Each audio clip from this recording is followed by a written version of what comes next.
I would like to talk a little bit about why J1 visa matters for international students in the US. And I think my entire conversation can come down to two major points. And first point is that J1 visa is a cultural exchange visa, but nevertheless, it supports many types of workplace activity that are also supported by other visas. And second point is that despite the fact that J1 visa is often misunderstood, underused, and there are lots of mysteries around about how this visa is used, in many situations, it actually is easier, faster, and can help you achieve results similar to what H1B or O1 would achieve, but again, in a shorter term period and with less expenses. So very briefly, about the J1 visa program. So what it is? J1 visa is a cultural exchange visa, which was launched by the Department of State in 1960s during the John F. Kennedy era. And the goal of the visa is to promote mutual understanding among the nations. There are 15 different categories under this visa. In the four categories that are mostly related to workplace are intern, trainee, research scholar, and specialist. And we will specifically focus on the later two, especially on the research scholar visa. This visa belongs to a non-immigrant visa category, and it supports over 300,000 exchange visitors in the US every year. Next slide, please.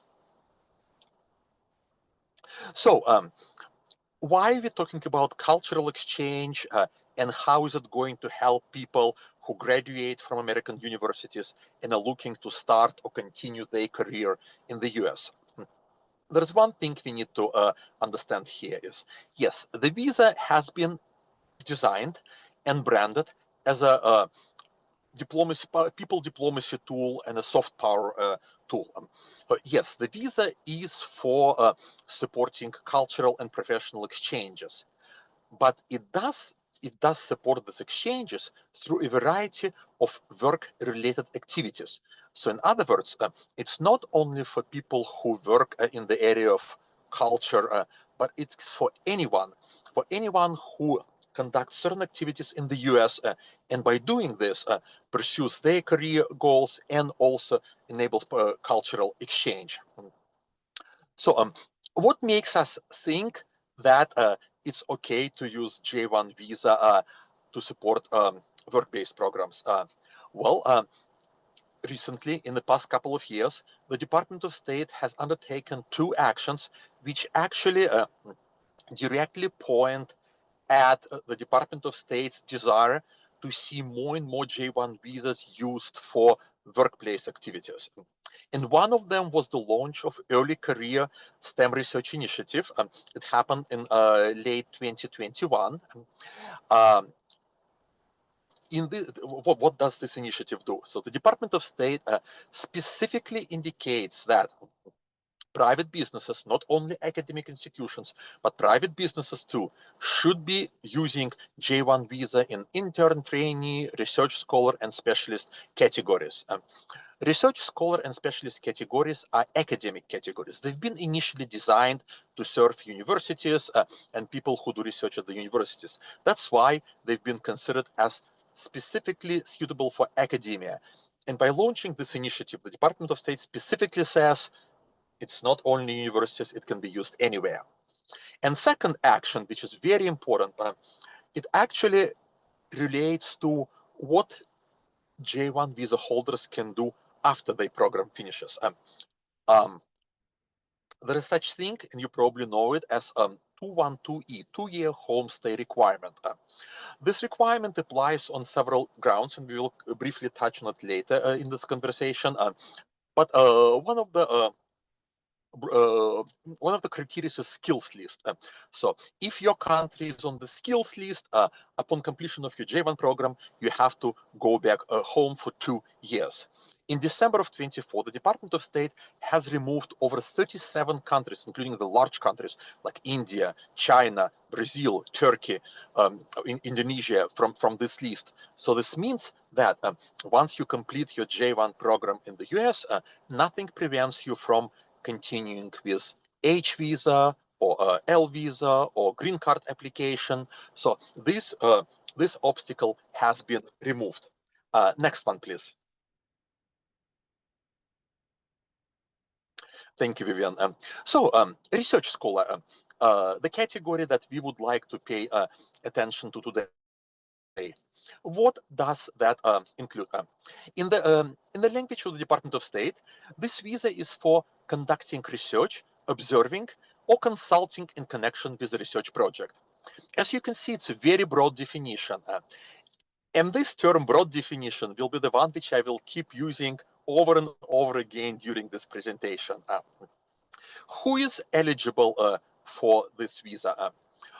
A candidate for J1 research scholar visa should have at least a bachelor's degree or higher, and some experience conducting research or research and development.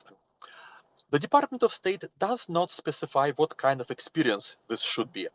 So it means that the sponsor organization is the one that decides whether you're eligible for this visa.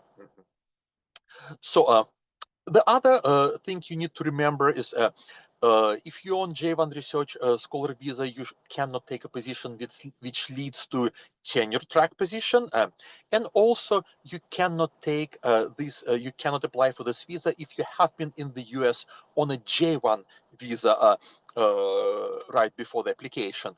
But if you were in the US on a different visa like F1, you're perfectly eligible for a J1 research scholar visa. No.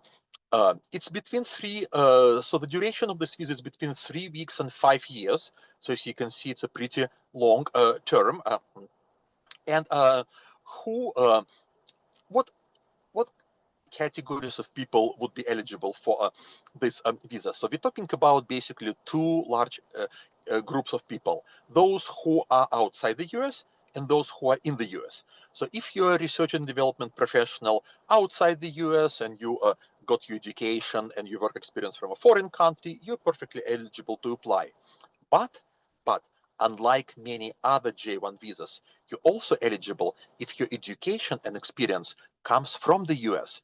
So say you came to the US as a bachelor's degree student and you completed your bachelor's degree here and you started your OPT training, whether it's 1 year non-STEM or 3 years STEM, upon the completion of this training, you can apply for J1 research visa, because unlike in intern and trainee programs, where your experience and education have to be from outside the US, for research scholar, American education and American work experience perfectly count. Next slide, please. Thank you. I guess one of the key notions here is what is research, right? And this what often scares many people. Oh, well, my activity does not qualify as research. Well, so what is research in the eyes of the Department of State? First of all, I need to say that we're really talking about research and development activities. As I already mentioned, this visa is suitable for people who conduct research activities not only in the academia, but also in the corporate world and business.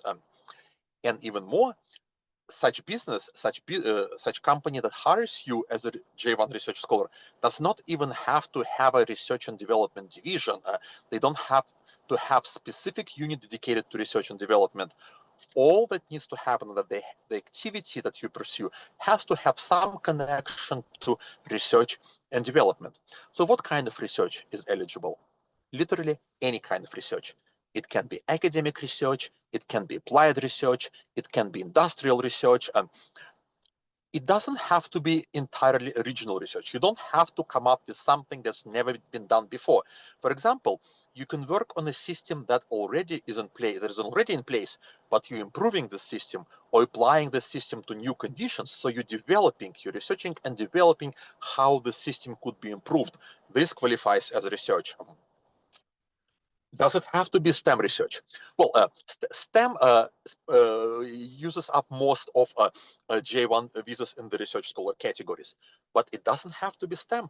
It can be social science research, it can be marketing research, it can be consumer research, it can be literally any kind of activity which is related to research and development. So, of course, occupations like logistics, for example, or management, they wouldn't qualify under this category. But anything where you have to use your experience and education to create something new or improve something that already exists, that would qualify as research.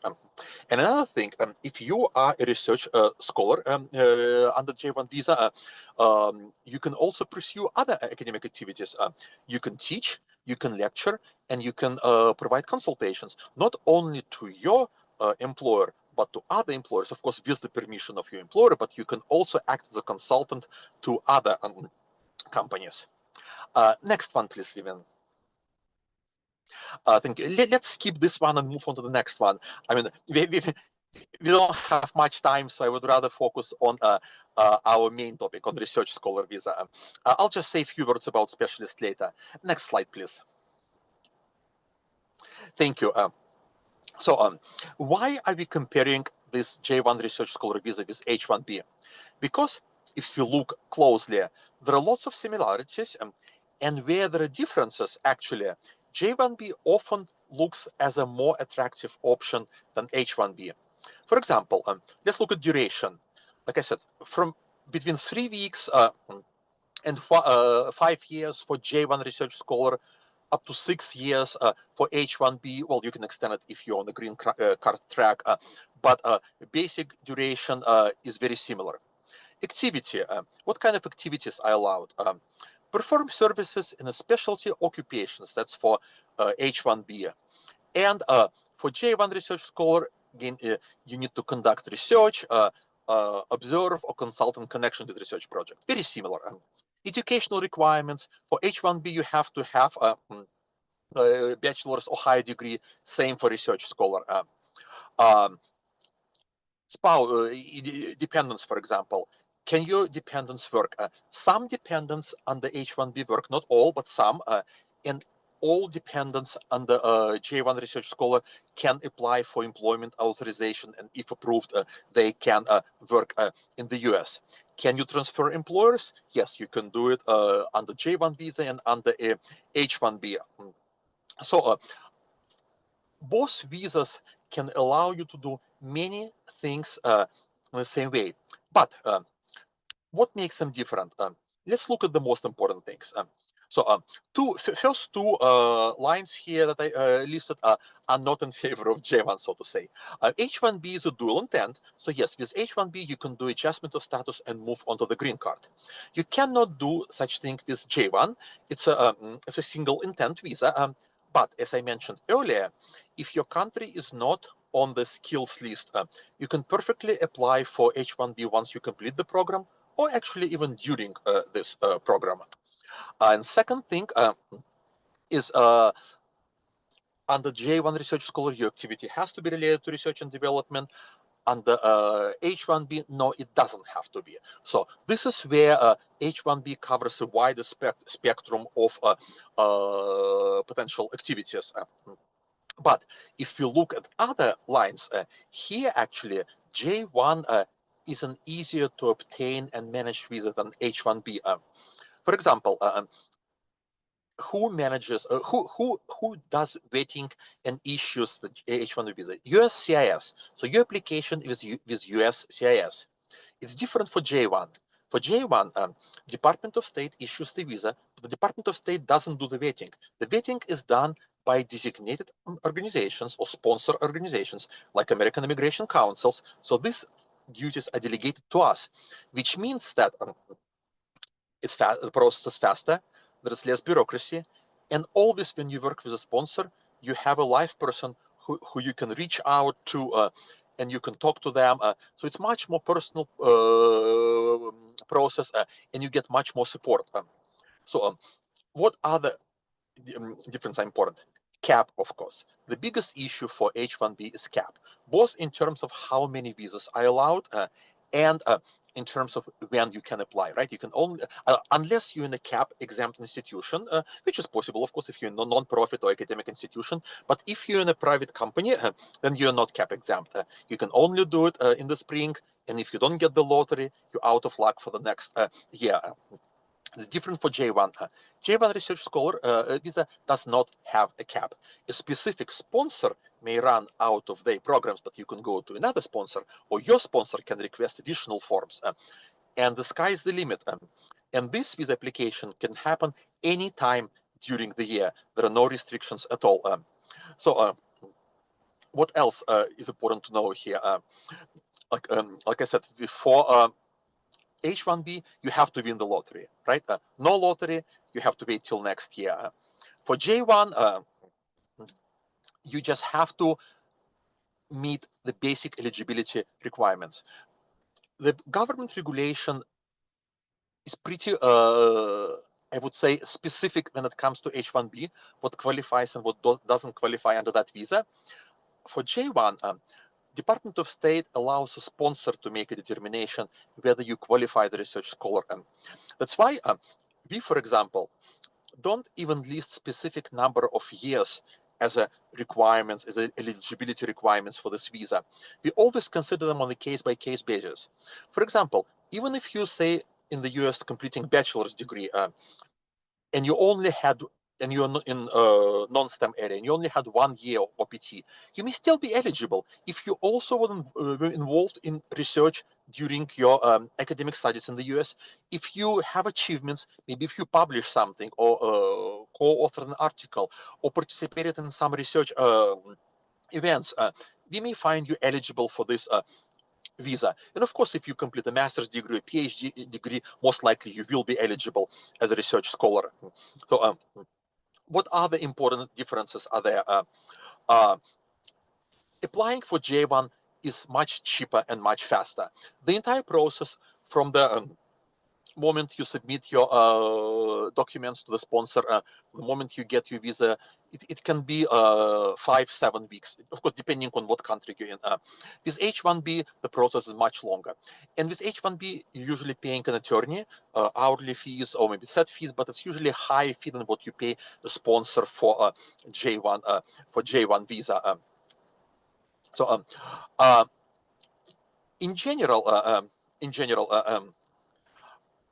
I would say the H1B is a little bit covers a little bit broader spectrum, but it's very labor intensive and it has low predictability, again, because you have to go through the lottery.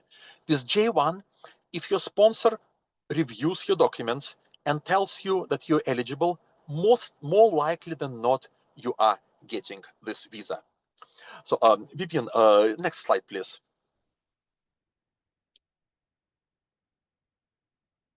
Wonderful, thank you. I listed here a number of different situations. I call them common misconceptions about the J1 visa. I covered most of them in my previous speech. Given that we're running out of time, what I will do, I'll just list a couple of scenarios where J1 research scholar visa would be a good fit. First of all, if you are graduating from American university, from a university in the United States, but you don't plan to permanently move to the US, you just want to work here for a few years and then go back home. It happens often because in many cases, a person can get a better position in their home country if they have experience conducting research working in the US. So in this case, definitely doesn't make sense for you to invest in a longer term visa. Research scholar is your visa. A similar situation, another scenario, is if you are already employed by a company abroad and they want you to go to the US to learn new things, new trends, new technologies related to your area, and then come back and continue working for them. So in this case, J1 Research Scholar Visa is also your visa. The third scenario is if you actually have H1B in mind and you do want eventually to settle in the US, but you missed the lottery. And again, and you're in a non-exempt institution, so you have to wait for another year. And your employer cannot wait this long. So you can go on J1 research visa and then continue applying for H1B in the following years. And another situation, another scenario that I can think of is if you are advanced in your area and you're trying O1, but you still don't qualify for that. O1 has some high requirements, and if you find out that you don't qualify for O1, J1 can be really good backup plan for you in this case. I think I'll stop at this point because we would like to leave a few minutes for questions. But as you see, again, this visa really covers a lot of situations, and I will be happy to answer those questions individually right now or after this conversation. Vivian, we can take questions at this point. Yeah, thank you so much. All right, let me stop sharing the slide first, and then we can go to the QA sections. I do see at least one question here dropped it in the QA, which is, are we eligible to apply H1B non-cap if we are on J1 visa? So if you are on J1 now and you applying for H1 pickup, yes, you're eligible. I mean, J1, well, again, if you are not subject to 212E, 2-year homestay requirement, if you don't have to go back home, or if you can get a waiver of that requirement. So if 2-year homestay requirement doesn't apply to you, yes, you can go for H1B. Okay. Got it. Thank you so much. And then I have another question asking, if I am on OPT, could I apply for J1 right now? Exactly. This is the situations that I cover. You can say if you have enough experience. For example, if you're master or PhD student and you are in the US, you're completing the degree in the US, you can apply for J1 research scholar even without OPT if you have done something in the past which qualifies you. If you're a bachelor student and you don't have work experience, so the best is to complete your OPT because it gives you that necessary experience in your area, and then you can apply for J1 Research Scholar. Even more, I can tell you, for example, and this can make your pathway easier. For example, if you complete your degree in the US and you get your job at your university, and your university applies for a J1 research scholar visa for you, sponsored by your university, and later you find a job with a private company, you can transfer your visa. Again, if university agrees, you don't have to end your program. You can simply do a visa transfer to a private sponsor and to a new host employer, and you can continue up to your 5 years. Thank you so much. I think it also connect to one of the question dropped in the chat box. Is asking, are there specific requirements for the employer industry of biotech to sponsor or hire one on J1 visa? Very good question. Thank you for bringing this up. Actually, not really. Because as a research scholar, you are not training or learning, but you're bringing your experience to the workplace. There is really no restriction on how large this employer should be. I mean, your employer obviously has to be a legal business. With a physical site of activity in the US, but it can be startup. It can be it can be very new company. It can be a company with 2 people. Indeed, we have recently sponsored a program for a startup with 2 people, and the third one's coming to them as a research scholar. In the ideal situation, most sponsors prefer to see an employer with 5 or 6 more full-time employees. But again, for research scholar, it's not a must. You can go in a smaller company. And speaking of wages also, with H1B, of course, your employer has to do labor condition application and they have to pay you prevailing wage. It's not required for research scholar visa because in the eyes of the government, if you're a J1 research scholar, you're not working. You are on a cultural and professional exchange. This means that your salary doesn't matter to the government. Of course, as a good practice, we always encourage employers to pay J1 similar to what they pay American workers, but they don't have to. You only need to get enough for you to live in whatever location in the US you're training, and your money can come from your host employer, from your home employer, from a grant. It can come from your family if you have personal money. It can be a combination of all the sources. So you only have to show that what you have in the US is equivalent to minimum wage at that location where you are. Thank you so much. And then we also have a student asking like whether this can be self-sponsored for the J1. Self-sponsored, well, if by self-sponsored you mean that you establish a company in the US and you come and sponsor yourself, then no, you cannot. I mean, you can pay for your visa. Again, there is Department of State does not specify who pays all these expenses. You can pay, your employer can pay. It can be a combination, but you cannot set up your own visa. I mean, I had situations when an applicant had a share in the company, but there were also other owners, and these other owners sponsored a visa, but you cannot be a solo owner. Okay, thank you so much. Due to the time limit, we might not able to go through all the QA sections. Sorry, QA questions. Sorry about that, but then I'm sure that you can definitely reach out later on if you have any detailed questions. I did post the link here on the resources. Feel free to click through it and then book a meeting to find out more information. All right. Wonderful. Vivian, and if you could please forward me all questions that we have and we didn't have time to answer with people's name, I will be very happy to get back to those who ask those questions. And again, if you didn't have a chance to think of a question but will think of one now, yes, please reach out to me. I will be happy to have individual consultations with you. Thank you. Yes, I will collect all the questions and then forward it to your way. Thank you so much. Thank you very much for having me here. Good luck, and I look forward to speaking with all interested parties later. Bye, guys. Take care. Bye-bye.